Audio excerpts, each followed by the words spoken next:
Hello everyone, आप देख रहे हैं नीलम की रेसिपी और मैं हूं नीलम। तो आज मैं बताने वाली हूं आपको ये ब्यूटीफुल सा सैलेड डेकोरेशन। जैसा कि इस वीक मैंने लगभग बताया है स्कूल कंपटीशन में स्कूल स्टूडेंट के लिए कुछ डेकोरेशन जो कि वो इजीली तरीके से अपने स्कूल में बना सके। तो चलिए ये भी वीडियो मैं आपके साथ शेयर करना चाहूँगी, लेकिन उससे पहले रिक्वेस्ट करूँगी कि जितने लोग भी फर्स्ट टाइम मुझे देख रहे हैं प्लीज़ सब्सक्राइब कर लीजिए मेरे चैनल को। जो छोटी सी घंटी है उसको दबाना बिल्कुल नहीं भूलेगा, नहीं तो मेरे वीडियोज़ की नोटिफिकेशन आप मिस कर देंगे। तो चलिए बिना टाइम वेस्ट के वीडियो स्टार्ट करते हैं।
ये बताया मैंने लवली सा सैलड डेकोरेशन जो कि कितना अच्छा है, बहुत सिंपल है और इसे स्कूल में आप बना सकती हैं।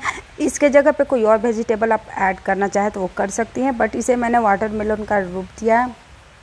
आप अपने तरीके से इसे बना सकती हैं और अच्छी तरह से आप इसको डेकोरेट कर सकती हैं। कुछ और सुझाव हो तो आप मुझे कमेंट द्वारा बता सकती हैं।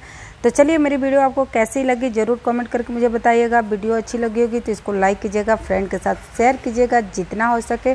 तो चलिए किसी नए यूनिक वीडियो के साथ फिर मिलते हैं। बाय।